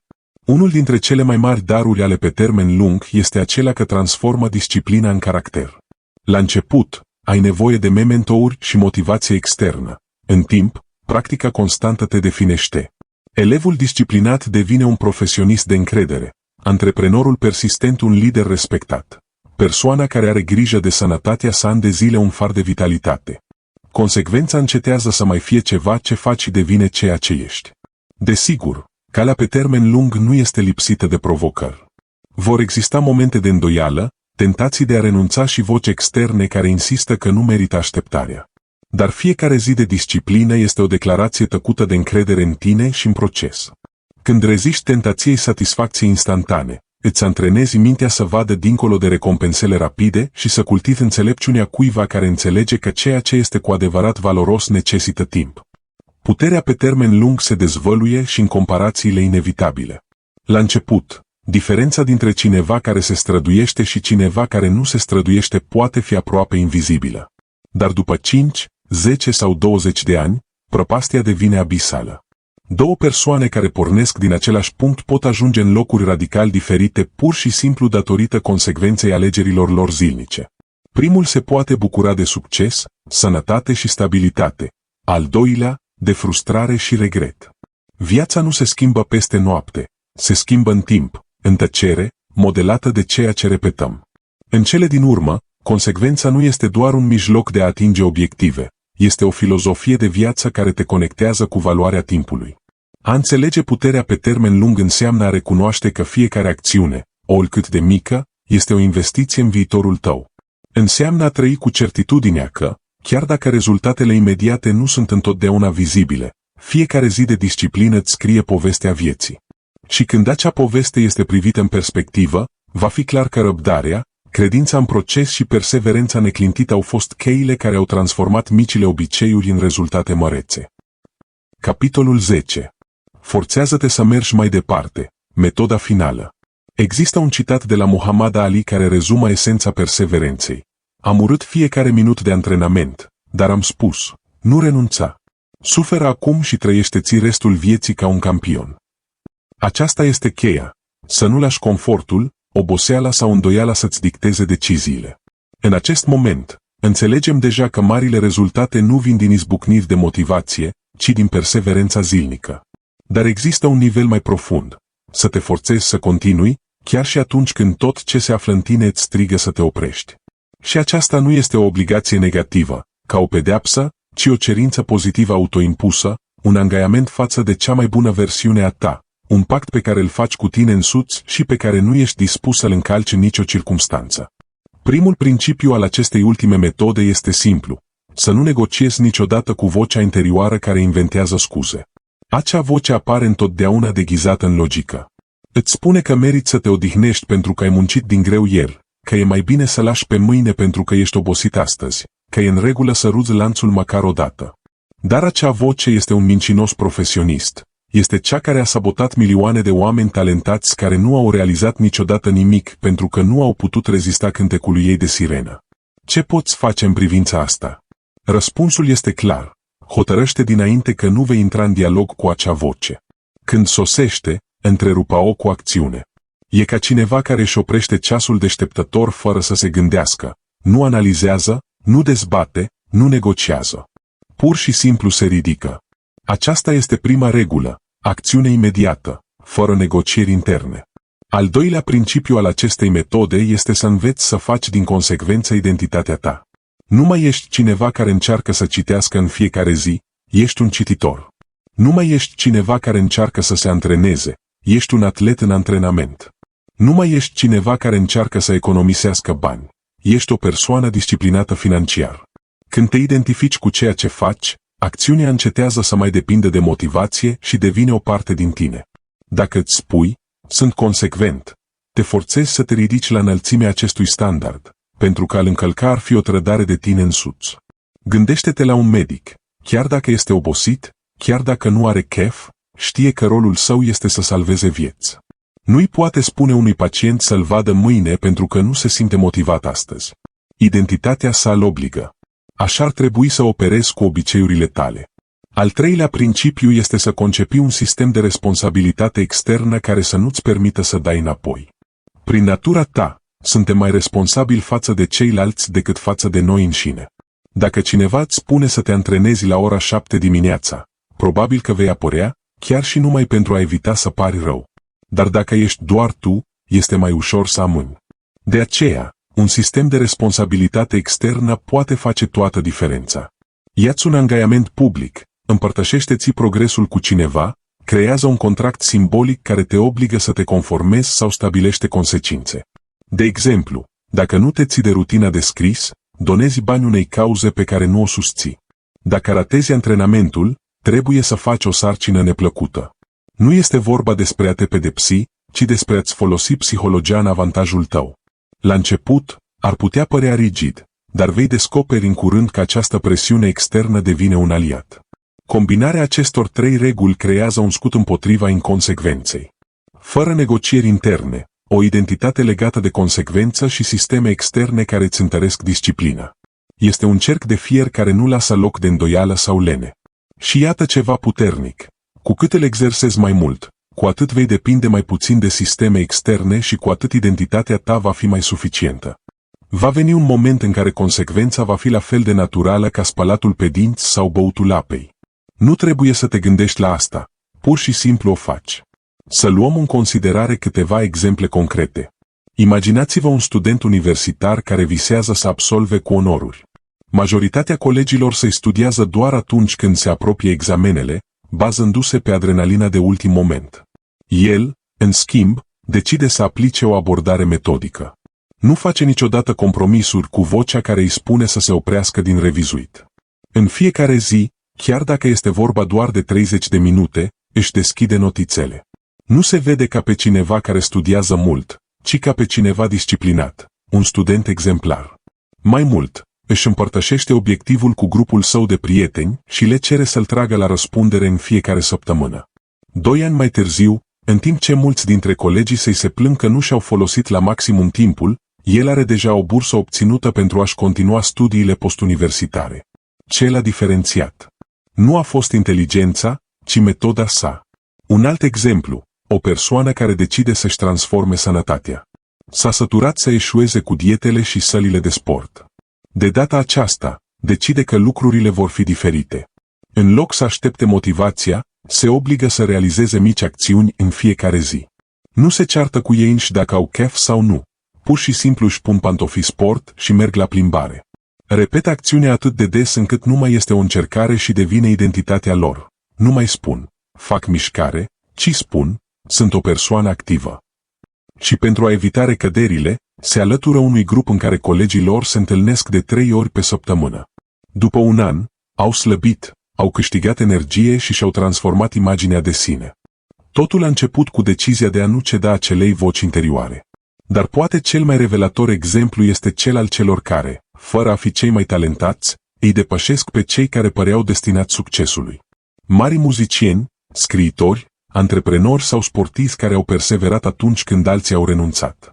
Un scriitor obișnuit care dedică o oră pe zi timp de 10 ani va ajunge să scrie peste 3000 de ore, suficiente pentru a produce mai multe lucrări publicabile. Între timp, cineva cu un talent extraordinar care scrie doar atunci când este inspirat nu va ajunge niciodată mai departe de câteva schițe incomplete. Timpul îi recompensează pe cei care se forțează să persevereze. Această metodă are și o componentă emoțională profundă, învățarea de a te simți confortabil cu disconfortul. Viața va aduce întotdeauna momente în care ai prefera să te odihnești, să te distrezi sau să evadezi.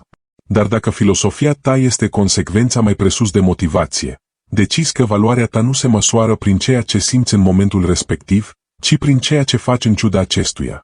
Oboseala, plictiseala sau lipsa motivației încetează să mai fie obstacole și devin parte a procesului. Asemenea unui alpinist care, chiar dacă fiecare pas îl doare, continuă să urce pentru că știe că vârful îl așteaptă. În cele din urmă, această metodă nu este un set de reguli externe, este un mod de viață. Este vorba despre acceptarea faptului că visele mărețe nu se realizează prin motivație trecătoare, ci prin perseverență neobosită. Este vorba despre alegerea de a fi propriul tău antrenor, propriul tău judecător, propriul tău aliat. Este vorba despre înțelegerea faptului că nimeni nu va veni să te salveze sau să te forțeze, că tu ești cel care trebuie să semneze cel mai important contract, cel pe care îl faci cu tine însuți. Și când îl semnezi cu adevărat, nu există scuze, nu există zile libere, nu există renunțări.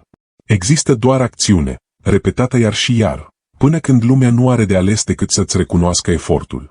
Consecvența este cea mai bună investiție pe care o poți face în viața ta, pentru că fiecare zi în care perseverezi, oricât de nesemnificativ ar părea, se adaugă la un capital care, mai devreme sau mai târziu, îți va aduce recompense imense. Secretul constă în a te forța să mergi mai departe, nu ca un chinuitor, ci ca un lider al tău însuți. Pentru că, în cele din urmă, cei care triumfă nu sunt cei mai inteligenți sau cei mai norocoși, ci cei care nu s-au oprit niciodată din mers atunci când alții au făcut-o. Și aceasta este filosofia care îți poate transforma destinul. Consecvența înaintea motivației. Epilog. Adevăratul succes este invizibil la început. Există un adevăr inconfortabil pe care majoritatea oamenilor evită să-l accepte. Ceea ce îți transformă cu adevărat viața nu va fi vizibil imediat.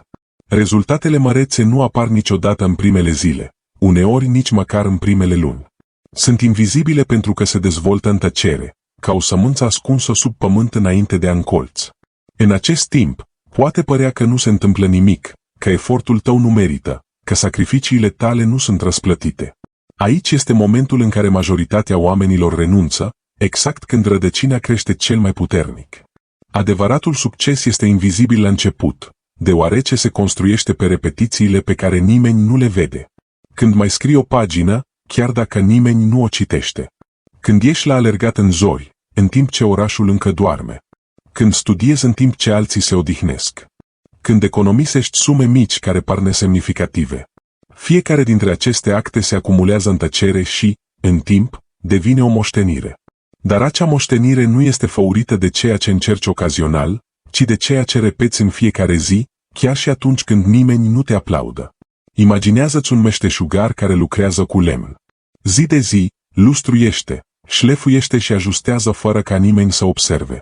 Săptămâni întregi, obiectul arată ca o piesă fără formă. Dar într-o zi, dintr-o dată, apare rezultatul, o sculptură perfectă care pare să fie apărut din nimic. Același lucru este valabil și pentru viața ta. Lumea va vedea doar sculptura finalizată, nu orele de efort solitar, nu momentele de îndoială, nu momentele în care te-ai gândit să renunți. De aceea, nu ar trebui să-ți măsori niciodată progresul prin ceea ce recunosc alții, ci prin capacitatea ta de a rămâne fidel procesului, chiar dacă rezultatele sunt lente. Moștenirea pe care o lași în urmă nu va fi o consecință a unor încercări mărețe izolate, ci mai degrabă a ceea ce ai reușit să susții. Alergătorul de maraton nu este persoana care într-o zi a decis să se înscrie, ci cel care s-a antrenat în tăcere timp de luni de zile. Muzicianul care cântă în fața a mii de oameni nu este produsul unei singure sesiuni intense de antrenament, ci al anilor de disciplină zilnică. Și același lucru este valabil în fiecare domeniu al vieții tale: relații, sănătate, finanțe, proiecte personale. Nu ești ceea ce încerci ocazional, ești ceea ce repeți până când devine inseparabil de identitatea ta. Dacă vrei să lași o moștenire, gândește-te la ce vrei să spună oamenii despre tine când nu vei mai fi. Nimeni nu-și va aminti de proiectele pe care le-ai început și le-ai abandonat. Nimeni nu va număra de câte ori ai spus: într-o zi o să fac asta. Ceea ce va rămâne este ceea ce ai repetat până la sfârșit. Poate că sunt valorile pe care le-ai însăflat familiei tale, poate compania pe care ai construit-o, poate exemplul de disciplină pe care l-ai stabilit în viață. Oricare ar fi motivul, nu se va forma într-o clipă, ci prin perseverență zilnică. Și iată punctul cheie: nu trebuie să aștepți momentul perfect pentru a începe. Nu ai nevoie de motivație pentru a ataca, de circumstanțe pentru a se schimba sau de alinierea perfectă a tuturor lucrurilor. Astăzi, cu ceea ce ai, poți începe. Astăzi poți scrie prima pagină, poți face primul pas, poți lua prima decizie. Nu subestima acel început pentru că pare mic. Secretul marilor realizări nu constă într-un început glorios, ci în capacitatea de a susține obișnuitul an de zile, până când devine extraordinar. Majoritatea oamenilor amână lucrurile pentru că cred că ziua de mâine va fi mai bună. Dar realitatea este că ziua de mâine nu există. Există doar un azi etern care se repetă. De fiecare dată când alegi să amâni lucrurile, îți antrenezi mintea pentru inacțiune. În schimb, de fiecare dată când alegi să acționezi acum, îți antrenezi caracterul pentru măreție. Întreabă-te: ce pot face astăzi, chiar dacă este ceva mic, care să mă aducă mai aproape de persoana care vreau să fiu? Acea acțiune mică, repetată, va fi mai puternică decât orice plan măreț pe care nu-l pui niciodată în aplicare. Măreția nu este rezervată geniilor sau privilegiaților. Este la îndemâna oricui alege să-și mențină obiceiurile zi de zi. Ceea ce te va diferenția nu este talentul tău, ci consecvența ta. Lumea este plină de oameni talentați care nu au ajuns departe pentru că nu au putut persevera. Și este, de asemenea, plină de povești despre oameni obișnuiți care au realizat lucruri extraordinare pur și simplu pentru că au refuzat să renunțe. Poți fi unul dintre ei dacă alegi să te dedici procesului, nu scuzelor. Nu uita niciodată asta: timpul va trece oricum. Vor veni 5, 10 sau 20 de ani. Întrebarea este: atunci când vor trece, ce poveste va spune viața ta? Povestea cuiva care a visat măreț, dar a încercat puțin, sau povestea cuiva care, în fiecare zi, chiar dacă în tăcere, a pus o cărămidă în propria construcție? Moștenirea ta nu va fi construită pe promisiuni, ci pe acțiuni repetate. Pe disciplină la bine și la rău. Pe perseverență, chiar și atunci când nimeni altcineva nu înțelege. Prin urmare, invitația finală este simplă și puternică: începe astăzi. Începe chiar dacă nu ai toate răspunsurile, chiar dacă îți lipsește claritatea absolută, chiar dacă te simți nepregătit. Pentru că adevărul este că nimeni nu este vreodată cu adevărat pregătit. Pregătirea se construiește pe parcurs. Obiceiurile se formează prin practică. Succesul se făurește prin repetiție zilnică. Astăzi ai ocazia să încerci ceva ce, în câțiva ani, va fi o parte inseparabilă a identității tale și, poate, cea mai mare moștenire pe care o vei lăsa în urmă. Nu aștepta semne magice sau motivații trecătoare. Viața ta se întâmplă chiar acum, iar fiecare decizie pe care o iei este o sămânță. Plantează-le pe cele potrivite, udă-le constant, smulge scuzele ca pe buruieni și, într-o zi, vei privi înapoi și vei vedea o pădure de rezultate pe care nimeni altcineva nu le-a imaginat posibile. Aceasta va fi moștenirea ta, dovada că ai ales consecvența în locul confortului, disciplina în locul lenei, acțiunea în locul intențiilor goale. Astăzi este cea mai bună zi pentru a începe, pentru că este singura zi pe care o ai. Și dacă te trezești mâine, să fie pentru a continua, nu pentru a o lua de la capăt. Pentru că adevăratul succes nu vine niciodată dintr-o dată. Se construiește, pas cu pas, cu repetiția invizibilă care într-o zi devine de neoprit. Așadar, dacă această carte audio te-a inspirat și ești gata să te adâncești în dezvoltarea ta personală și transformarea ta interioară, te invit să descoperi o altă carte audio revelatoare care îți va schimba modul în care vezi lumea, deciziile tale și potențialul tău. Apasă aici și ne vedem acolo.